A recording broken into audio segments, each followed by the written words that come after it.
আপনার জন্য আশা রয়েছে, আপনি আপনার অন্তরকে পরিষ্কার করে নিতে পারেন। এটা সম্ভব। আল্লাহ যদি শুষ্ক জমিনে প্রাণের সঞ্চার করতে পারেন, তিনি আপনার অন্তরকেও পুনরায় জীবিত করতে পারেন। এখন চিকিৎসার ব্যাপারে আলোচনা করা যাক। এই চিকিৎসা কি? আপনি আপনার ইগো সমস্যার সমাধান কিভাবে করবেন?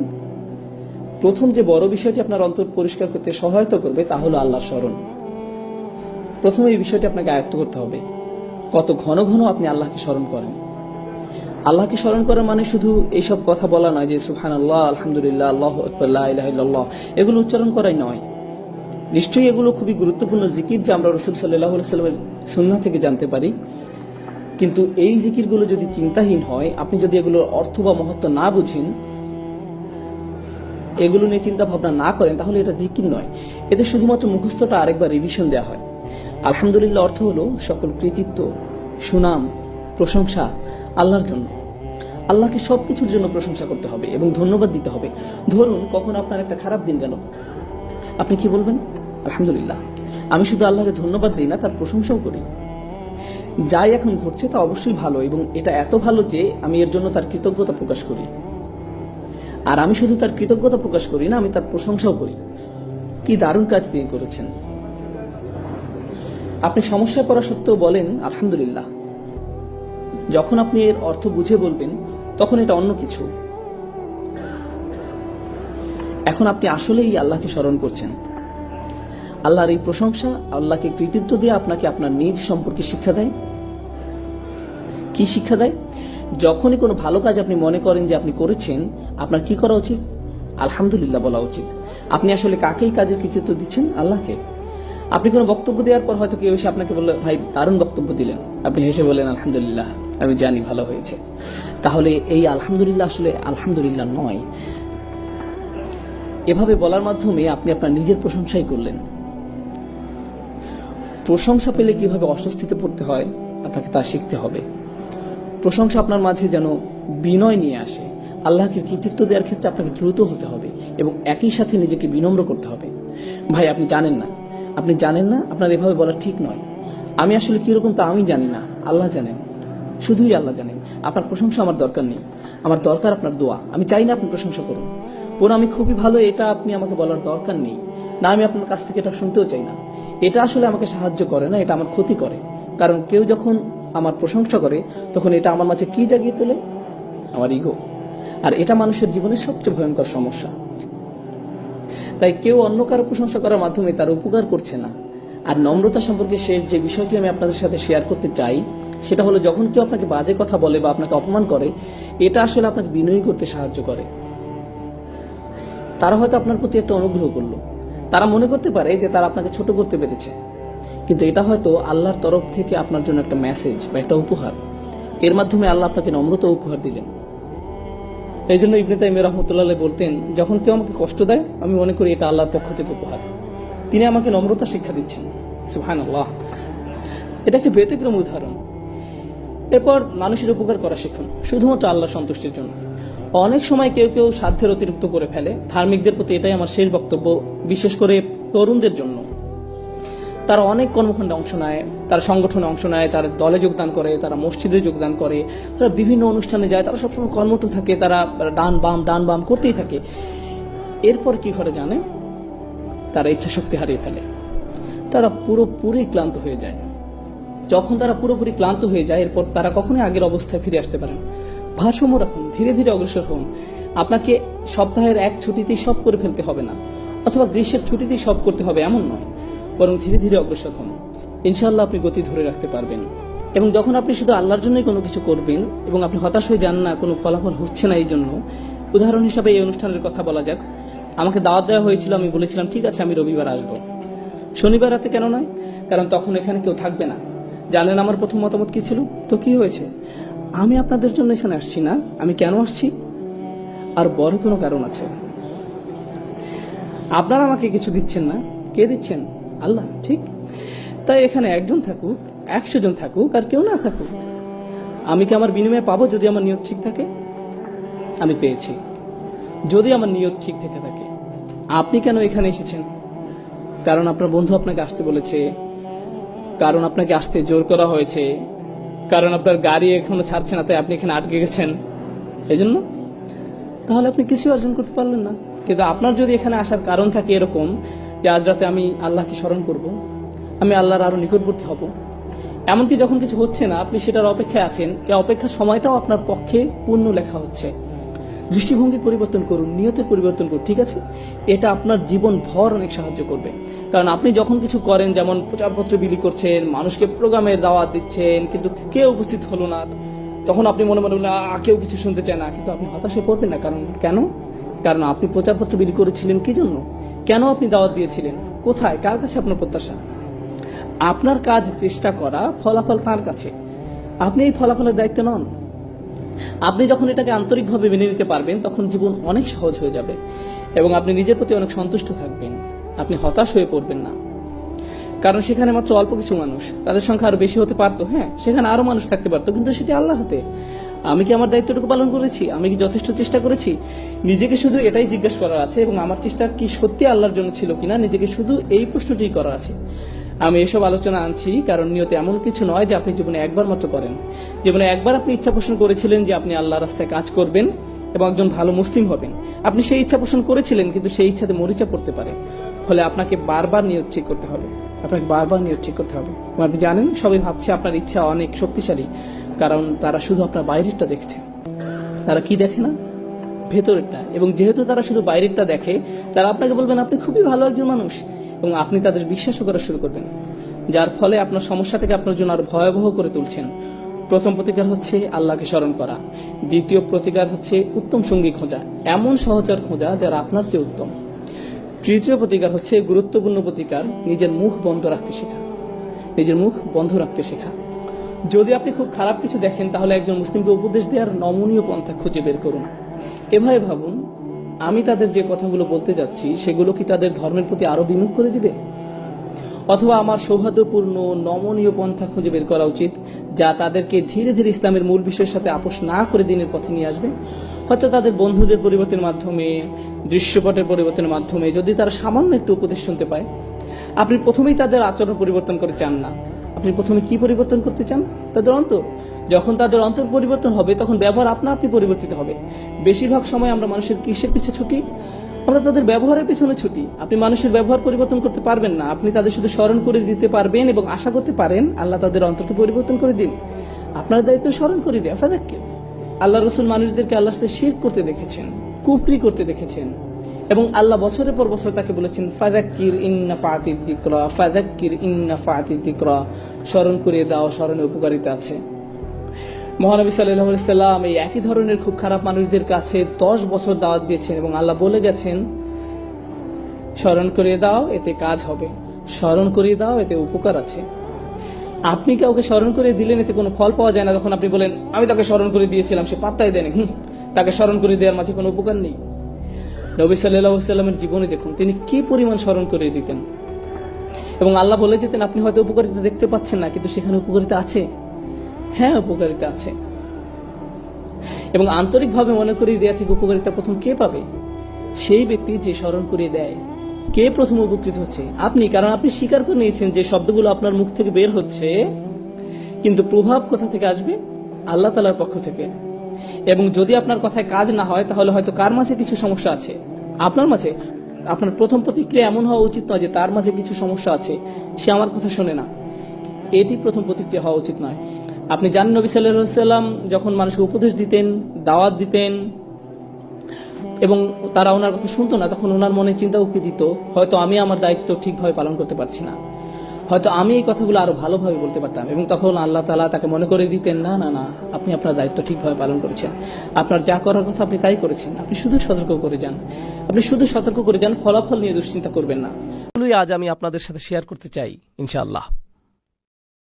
দেখুন, ব্যক্তিগতভাবে আমি বিশ্বাস করি আমাদের বর্তমান সময়ের সবচেয়ে বড় সমস্যাগুলোর গোড়া মূলত একটাই, লোভ।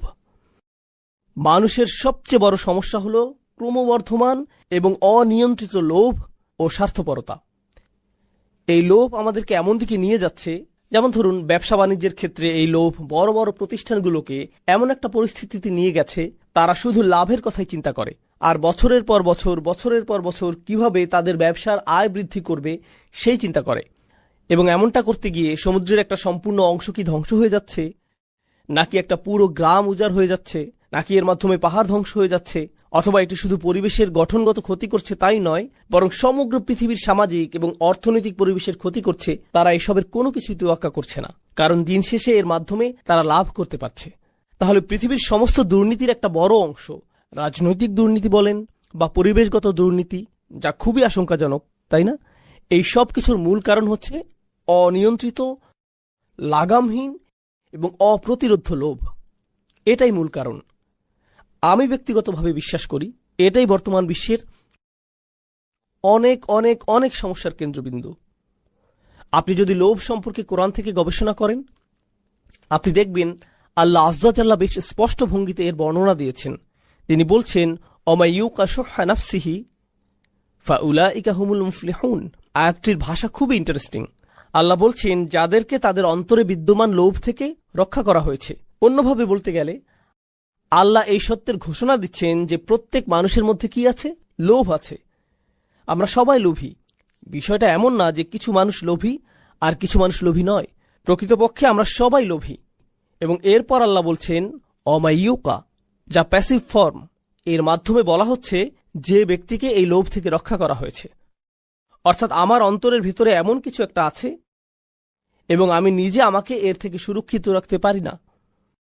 ইয়ানি লাম ইয়াকুল ওমাইয়াত্তাকি শুহা নাফসিহি, যে ব্যক্তি তার অন্তরের লোভ বা সংকীর্ণতা থেকে নিজেকে রক্ষা করতে পারবে। আমি যদি বলি, মনোযোগ দিয়ে শুনুন, আমি যদি বলি আমি আমাকে রক্ষা করতে সক্ষম, এখানে রক্ষা করার কাজটি কে করছে? আমি নিজে। আমি নিজে কাকে রক্ষা করছি? আমার নিজেকে। কিন্তু আমি যদি বলি আমাকে রক্ষা করা হয়েছে, এই ধরনের বাক্যে রক্ষা করার কাজটা কে করছে? অন্য কোনো ব্যক্তি, এমন কেউ যার কথা উল্লেখ করা হয়নি।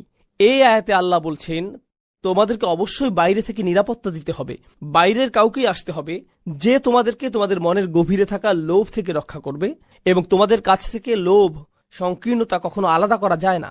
এই জন্যই কোরআনের ভাষায় আমরা এমনটা পাই না আশুহা ফি নফসিহি অথবা আশুহা লি নফসিহি, বরং এটা ছিল শুহা নফসিহি। এর মানে হলো, ব্যাকরণের শিক্ষার্থীদের জন্য বলছি, এটা একটা ইদাফ। এখানে একটা মুদাফ এবং মুদাফ ইলাই আছে, এবং এই দুইটা শব্দ পরস্পরের সাথে দৃঢ়ভাবে জুড়ে আছে। আপনি একটা মুদাফকে মুদাফ ইলাই থেকে আলাদা করতে পারবেন না। আল্লাহ বলছেন মানুষ কখনোই তাদের নিজেদেরকে লোভ থেকে পৃথক করতে পারবে না। এমন কোনো একটা দিন আসবে না যেদিন আপনার ঈমান এতটাই সুউচ্চ থাকবে এবং আপনি আর কোনো লোভ অনুভব করবেন না। এমনটা কখনোই হবে না। প্রত্যেকটা দিন আমাকে আপনাকে লোভের বিপরীতে নিজেদেরকে আত্মরক্ষা করে যেতে হবে। এটা একটা সার্বক্ষণিক সংগ্রাম। আমি শুরু করেছিলাম বড় বড় প্রতিষ্ঠানের কথা, পৃথিবী দূষণ এবং ধ্বংসের কথা বলে। এখন আসুন বিষয়টাকে আমরা আমাদের ঘরের কাছাকাছি নিয়ে যাই। প্রতিটি মাই লোভী, প্রতিটি বাবাই লোভী, প্রতিটি ছেলে সন্তান লোভী, প্রতিটা কন্যা সন্তান লোভী। একটা বাচ্চা বলে, তুমি গত সপ্তাহে আমাকে একটা খেলনা কিনে দিয়েছ, আমি এখন আরেকটা চাই। জানেন, আমার ছেলে একটা সৈনিক কিনতে চেয়েছে, আমাকে বলেছে নিনজা টার্টেলের নতুন একটা সৈনিক কিনে দিতে। ঠিক আছে, কারণ তারা তাদের পুরাতন সৈন্যগুলো পরিবর্তন করেছে। এখনকারগুলো আরো বিদঘুটে। এখন তাদের চোখগুলো কেমন জানি উন্মাদের মতো, মাথাটা কঙ্কালের মতো। কিন্তু সে এই নতুন সৈনিকই চায়। সে টিভিতে নতুন নিনজা টার্টেল দেখেছে, তাই সে আমাকে বলল, বাবা আমাকে নতুন একটা সৈন্য কিনে দাও। আচ্ছা, আমি তাকে একটা সৈন্য কিনে দিলাম। আর জানেন, যখন আমি তাকে এটা দিলাম সে যে কি খুশি হয়েছিল। তারপর সে আমাকে বলল আরো 3টা সৈনিক চাই, কারণ প্রত্যেকটা টার্টলের জন্য আমার একজন একজন করে সৈনিক লাগবে। দেখো, 4 জন মিলে শুধুমাত্র একজন সৈনিকের সাথে লড়াই করতে পারবে না। ইন্না লিল্লাহি ওয়া ইন্না ইলাইহি রাজিউন। এটা হতে পারে না। লড়াইটা অবশ্যই ন্যায্য হওয়া উচিত, তাই না বাবা? এমনকি আপনার 3 বছরের বাচ্চাটারও লোভ আছে। আপনি বাসায় একটা কেক নিয়ে আসেন, কিংবা বাসায় M&M অথবা খুবই ছোট্ট সামান্য কোনো চকলেট নিয়ে যান, দেখবেন বাচ্চারা সবাই সেখানে জড়ো হয়ে যাবে। ধরুন একটা বাচ্চা একটা চকলেট পেল, আর একটা বাচ্চা 2টা পেল। সাথে সাথে প্রথম বাচ্চাটা কি বলবে? আমার আরেকটা কোথায়? ওরটা হলুদ রঙের, আমিও কি হলুদ রঙের ক্যান্ডি পেতে পারি? তোমার এম আমারটার চাইতে বড়। আরে, এটা তো বড় হাতের এম, আমারটা কেন ছোট হাতের? সাথে সাথে তুলনা, আমারটা কেন ছোট হাতের? সুতরাং আপনি যেটা বুঝতে পারবেন, ধরুন আপনি যদি তাদেরকে প্রশ্ন করেন, যদি সে 2টা খায় আর তুমি একটা খাও, তাহলে তোমারটার স্বাদ কি কমে যাবে? সে কি তোমার খুশির কোনো অংশ কোনোভাবে কেড়ে নিচ্ছে? কারো কাছে কোনো কিছু আছে জানলেই আমরা ভাবি এটা আমার চাই। লোভের ক্ষেত্রে সবচেয়ে অদ্ভুত ব্যাপারটা কি জানেন? একটা বাচ্চা বসে আছে, তার আশেপাশে সব খেলনা, সে কিন্তু এগুলো দিয়ে খেলছে না। এরই মধ্যে তার ভাই এসে শুধু খেলনাগুলোর দিকে তাকালো। সাথে সাথে বাচ্চাটা কি করে?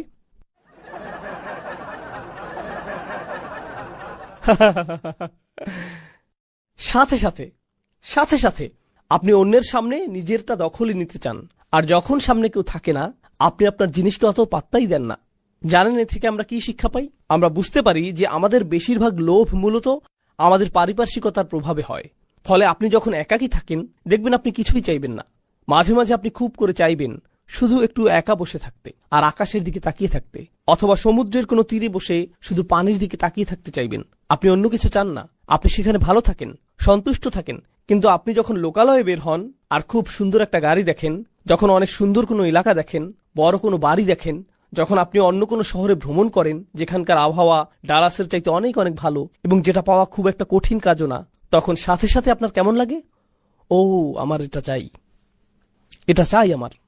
এই লোভ শুধুমাত্র পৃথিবীকেই কলুষিত করে না, বরং পরিবারগুলোকেও কলুষিত করে। এটা পরিবারগুলোকে কলুষিত করে, সমাজকে দূষিত করে।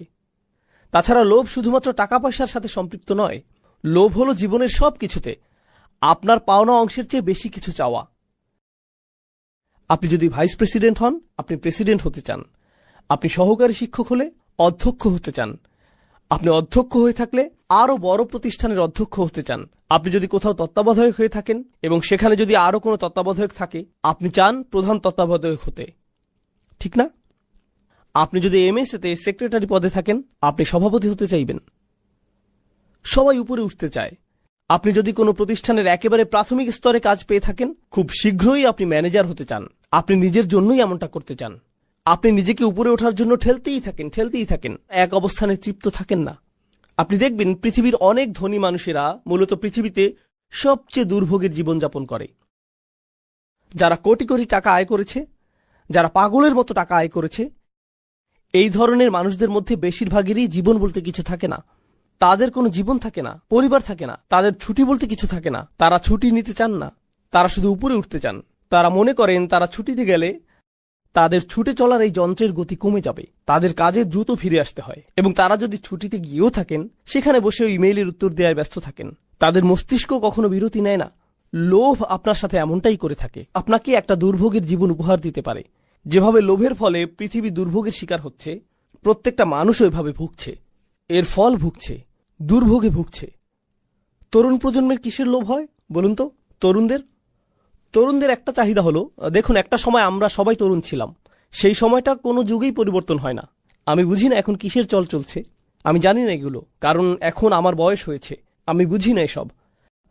আমাদের মুরব্বীরাও কিন্তু আমাদেরকে বুঝেন না, তাহলে তারা কিভাবে এখনকার কিশোর আর তরুণদের বুঝবেন? তারা বুঝতে পারবেন না। আজ থেকে 15 বছর পর আপনিও ভবিষ্যতের তরুণদের বুঝতে পারবেন, এমনটা হবে না। তখন আপনার সময় পার হয়ে যাবে।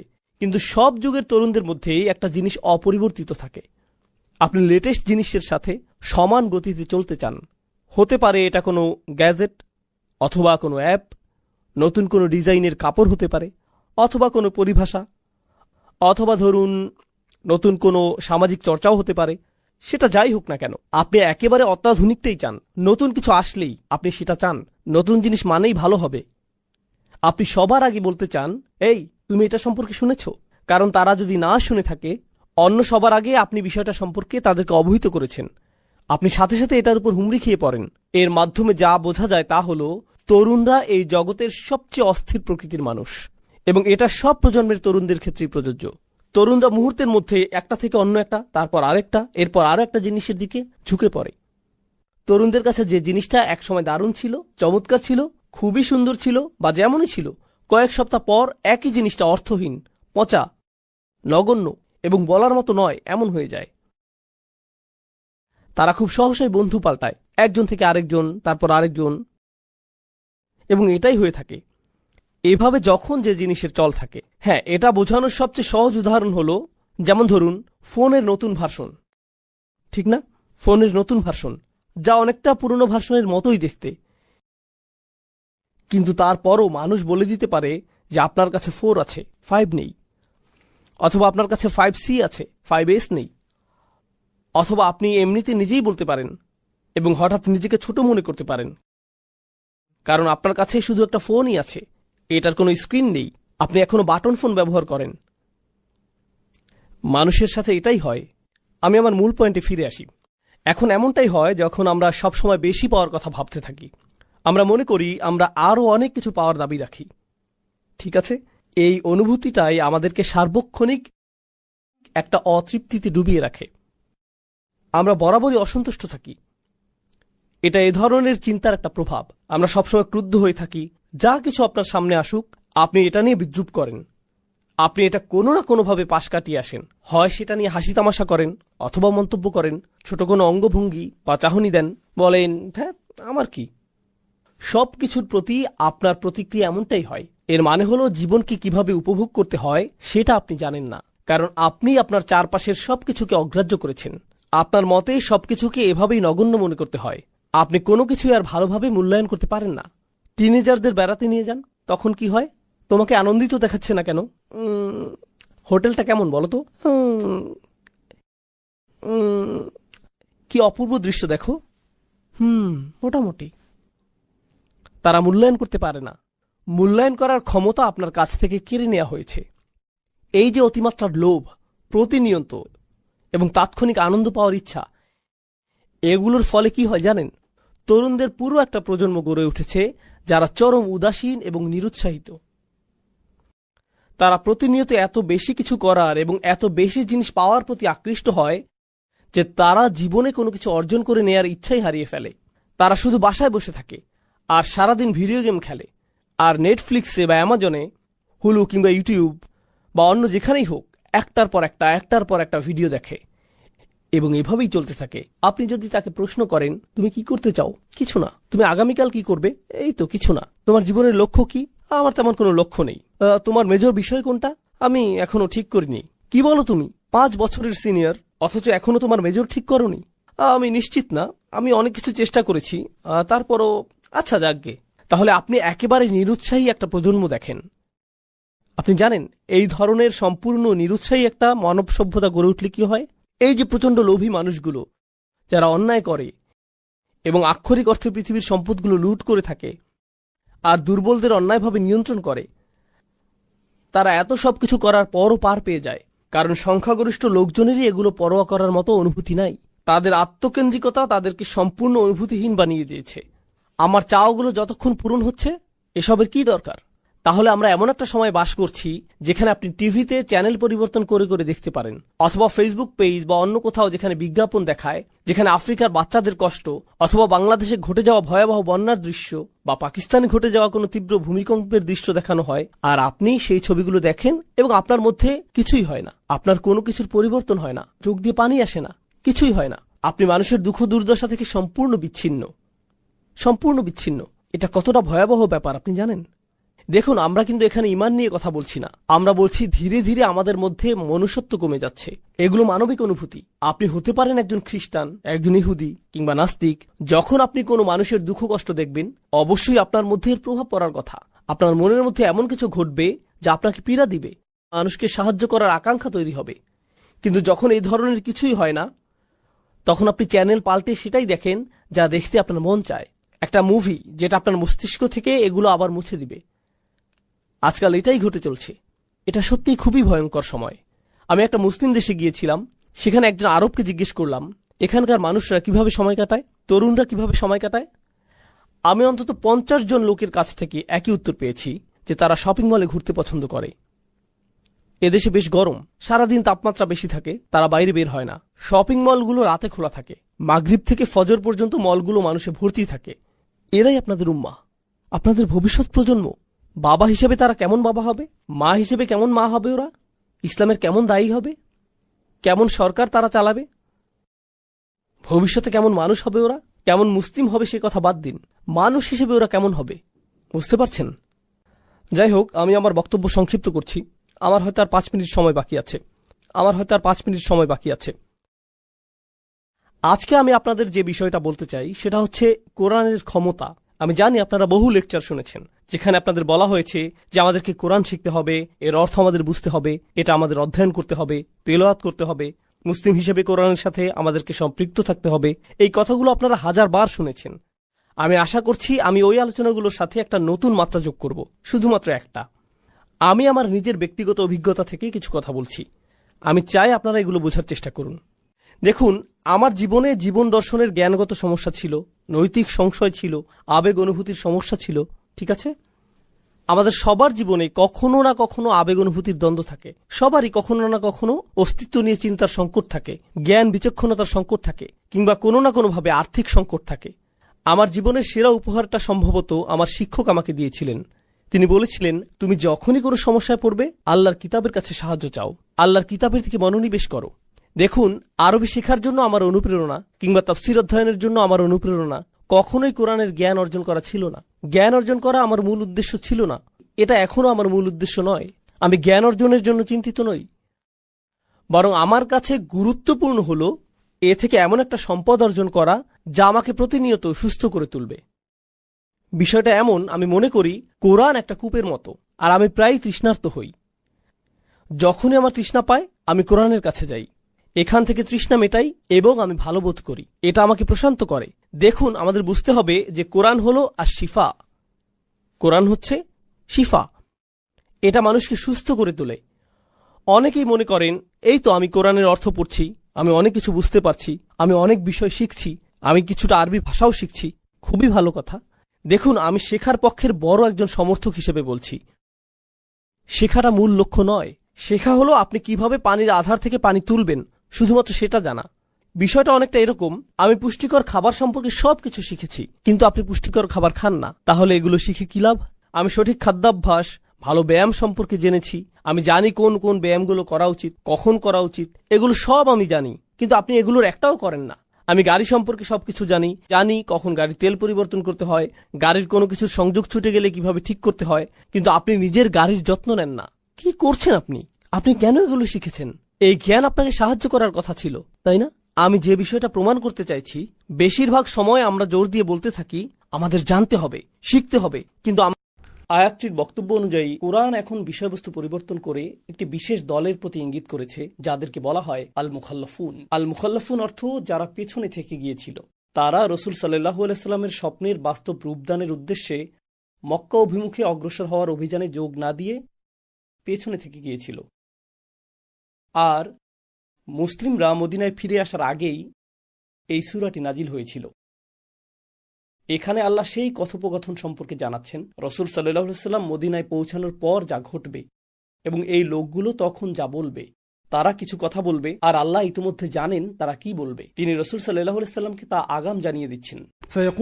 سيقول لك المخلفون من الأعراب আরবদের মধ্য থেকে, গ্রাম্য আরবদের মধ্য থেকে যারা পেছনে রয়ে গিয়েছিল, অর্থাৎ কোনো কিছু তাদের পিছনে রেখেছিল, তাদের কাপুরুষতা তাদেরকে পেছনে রেখেছিল, তাদের মন্দ ইচ্ছা তাদেরকে পেছনে রেখেছিল, অথবা এমনকি আল্লাহ শাস্তিস্বরূপ তাদের পেছনে রাখতে পারেন। আরবদের মধ্যে যারা পিছনে রয়ে গিয়েছিল তারা বলবে, شغلتنا أموالنا وأهلنا আমাদের ব্যবসা ও পরিবার আমাদেরকে ব্যস্ত রেখেছিল, তাই আমরা অভিযানে যেতে পারিনি।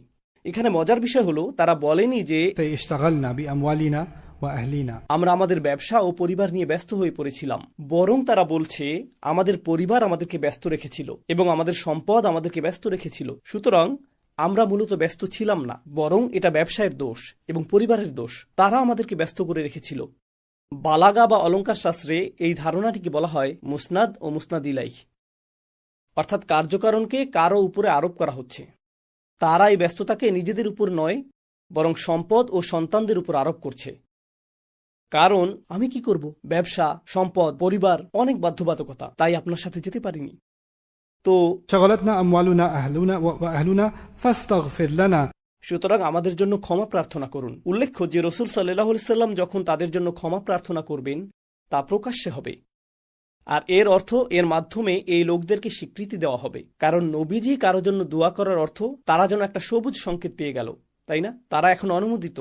সুতরাং এটা সমাজে তাদের গ্রহণযোগ্যতা পাওয়ার একটা কৌশল। লোকেরা মনে করবে না যে তারা মুনাফিক, কারণ রসুল নিজেই আমাদের জন্য দোয়া করেছেন। আসলে ইস্তেগফারের প্রতি তাদের কোনো আগ্রহ নেই, বরং মানুষের মধ্যে বিশ্বাসযোগ্যতা হারানোই তাদের মূল উদ্বেগের বিষয়। এটাই মূল উদ্বেগের বিষয়। তো তারা আপনার কাছে এসে এই কথা বলবে, يقولون بألسنتهم ما ليس في قلوبهم তারা তাদের জিহ্বা দিয়ে এমন কথা বলবে যা তাদের হৃদয়ে নেই। অন্য কথায়, মদিনায় এবং আমাদের জীবনেও এমন অনেক লোক থাকবে যাদেরকে দেখে মনে হবে যে তারা ধর্মের সাথে সম্পর্কিত কিছু চাইছে, কিন্তু মূলত এর সাথে ধর্মের কোনো সম্পর্ক নেই। এটা আসলে তাদের সামাজিক অবস্থানের সাথে সম্পর্কিত।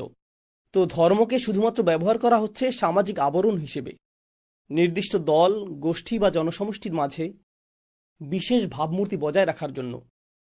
আর এটা এক ধরনের ভণ্ডামি, নিজেকে ধার্মিক হিসেবে উপস্থাপন করা বা অনুমোদিত হিসেবে প্রতিপন্ন করা। এটি এমন একটি মনস্তত্ত্ব যা বহু সমাজে বিদ্যমান, তাই না? কেউ যত বেশি ধরা পড়ার আতঙ্কে থাকে, তত বেশি তার ধর্মীয় ছদ্মবেশ ধারণ করার প্রয়োজন পড়ে। তাই আপনি দেখতে পাবেন যে সবচেয়ে নিকৃষ্ট মানুষদের কারো কারো বাহ্যিক অবয়ব দেখে তাদেরকে অত্যন্ত ধর্মপরায়ণ বলে মনে হয়। নিকৃষ্ট ধরনের কিছু মানুষ, তারা মানুষের অগোচরে ক্ষতি করে, ব্যবসায় প্রতারণা করে, স্ত্রীর মোহরানা আদায় করে না, উত্তরাধিকার অস্বীকার করে, সব ধরনের হারাম ব্যবসা চালায়, ধার করা টাকা ফেরত দেয় না, অপবাদ দেয়, প্রতারণা করে, মিথ্যা বলে, সব ধরনের খারাপ কাজ করে, সব অন্যায় অনৈতিক কাজ। কিন্তু বাহ্যিক অবয়বে তারা অত্যন্ত ধর্মপরায়ণ, অর্থাৎ তারা নামাজ পড়ে অথবা ইসলামিক কোনো কাজ করে, তা প্রদর্শনের চেষ্টা করবে, তাই না? পোশাক, চেহারা সবই অত্যন্ত ধার্মিক, তাই না? আর এর ফলে সাধারণ মুসলিমগণ ভাবে যে ধার্মিক মানুষগুলো তো নিকৃষ্ট মানুষ, এরা আসলেই বিপদগামী। আমি তো এমন অনেককে চিনি যাদের ধার্মিক অবয়ব নেই, কিন্তু তারা অনেক বেশি চমৎকার। আর এই ধার্মিক লোকগুলো কত খারাপ! আসলে তাদের ধার্মিক হওয়াটা এ কারণে নয়, বরং ঠিক উল্টোটাই সত্য। এর কারণ তারা মূলত ধার্মিক নয়, কিন্তু তারা ধর্মকে ছদ্মবেশ হিসেবে ব্যবহার করে, এটাকে ঢাল হিসেবে ব্যবহার করে। এরপর তারা তাদের কাজ যেভাবে চালানোর সেভাবেই চালায়, তাই না? তো এরকম তো অহরহ দেখতে পাওয়া যায়। এ বিষয়ে সবচেয়ে চোখে পড়ার মতো উদাহরণ, আমার শত আলোচনায়ও এর জন্য যথেষ্ট হবে না, কারণ এটি প্রচুর পরিমাণে ঘটছে। লক্ষ লক্ষ, কোটি কোটি মানুষ এমনটা করছে। আমার কাছে অবাক লাগে। উদাহরণস্বরূপ দক্ষিণ এশিয়া ও দক্ষিণ পূর্ব এশিয়া, যেমন ভারত, পাকিস্তান, বাংলাদেশ, নেপাল, এবং এভাবে এগিয়ে গেলে মালয়েশিয়া, ইন্দোনেশিয়া, সিঙ্গাপুর ও শ্রীলঙ্কা। এই অঞ্চলে মূলত পৃথিবীর বেশিরভাগ মানুষ বাস করে। দক্ষিণ এশিয়া ও দক্ষিণ পূর্ব এশিয়া একত্রে পৃথিবীর সবচেয়ে ঘনবসতিপূর্ণ অঞ্চল। আর মজার বিষয় হলো, এটি পৃথিবীতে মুসলিমদেরও সবচেয়ে ঘনবসতিপূর্ণ অঞ্চলগুলোর একটি। সুতরাং আসুন এক মুহূর্তের জন্য মুসলিমদের নিয়ে কথা বলা যাক। যখন কোনো নারী তালাকপ্রাপ্ত হয়, যেমন স্বামী স্ত্রীর মধ্যে ঝগড়া হলো, লোকটি বলল তালাক। যদি আপনি পাকিস্তানে থাকেন, তাহলে 3 বার না বললে তা তালাক বলে গণ্য হবে না, কারণ কিছু নির্বোধ মানুষ তাদেরকে শিখিয়েছে যে তোমাকে 3 বার তালাক বলতে হবে। তাই তারা এমনকি তালাক শব্দটি একবারে উচ্চারণ করতেই জানে না, তালাক তালাক তালাক। যখন সে এমনটা করে, তখন মেয়েটি বা স্ত্রীটির কি হয়? লোকটি মেয়ের বাড়িতে ফোন করে বলে, আপনাদের মেয়ের সাথে আমার সম্পর্ক শেষ, তাকে নিয়ে যান, সে আর আমার স্ত্রী নয়, আমি তাকে তালাক দিলাম। এটা অহরহ, লক্ষ লক্ষ পরিবারে এমনটা ঘটে। আর প্রসঙ্গক্রমে লোকটি কিন্তু ধার্মিক, বড় দাড়ি রয়েছে, গত বছর হজ করেছে, এমনকি সেখানে সেলফিও তুলেছে, ইসলামিক সেলফি। সে এরকম। কোরআনে সূরা তালাক নাজিল হয়েছে, কোরআন নাজিল হওয়ার পর দীর্ঘ সময় অতিক্রান্ত হয়েছে, এটা লুকানো কোনো বিষয় না। কোরআন বলছে, إذا طلقتم النساء فطلقوهن لعدتهن وأحصوا العدة। যখন তোমরা নারীদের তালাক দাও, তখন ইদ্যতের সময় পূর্ণ হওয়া পর্যন্ত তাদেরকে সময় দাও, যা হলো 3টি মাসিক চক্র। নিশ্চিত করবে যে তুমি এই সময় পূর্ণ করেছ। لا تخرجوهن من بيوتهن। মনোযোগ দিয়ে শুনুন, তাদেরকে নিজেদের ঘর থেকে বের করে দিও না ওই 3 মাসে। এমনকি ঘরটি যদি তোমার মালিকানাধীন হয়, ওই 3 মাসে এটি তার ঘর।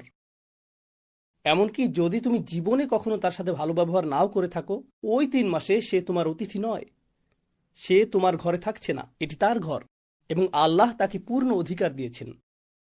তাদের ঘর থেকে তাদেরকে বের করে দিও না, ওয়ালা ইয়াখরুজনা, আর তারাও বের হবে না, তাদের বের হওয়া উচিত না। সুতরাং 3টি মাসিক চক্র পর্যন্ত সে বের হবে না, আর স্বামীও তাকে বের করে দিবে না। ঠিক আছে? এখন মানুষ বলতে পারে, ঠিক আছে, আমি তাকে বের করব না, কিন্তু এর মানে এই না যে আমি তাকে নিশ্চিন্তে থাকতে দিব। আমি বিদ্যুৎ বিচ্ছিন্ন করে দিব, পানি বন্ধ করে দিব।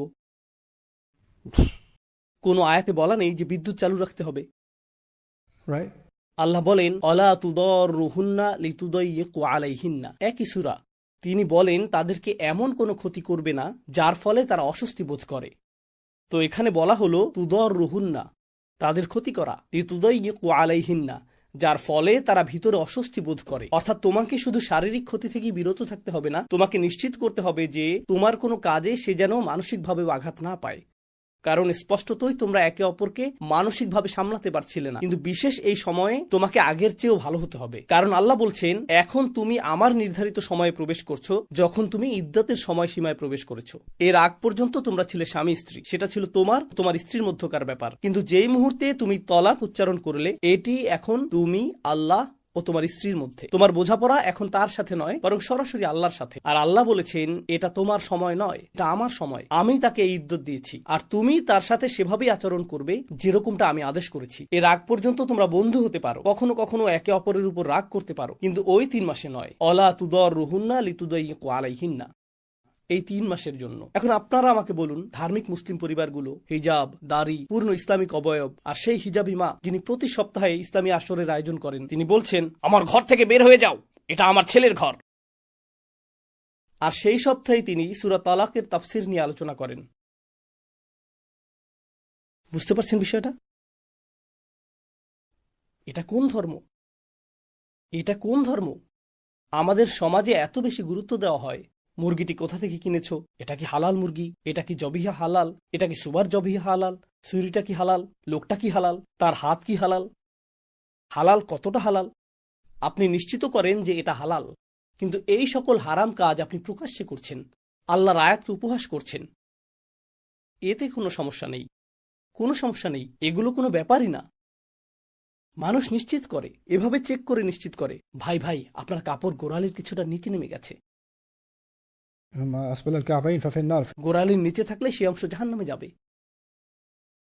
একই লোক, সে এখনো তার স্ত্রীর মোহরানা আদায় করেনি।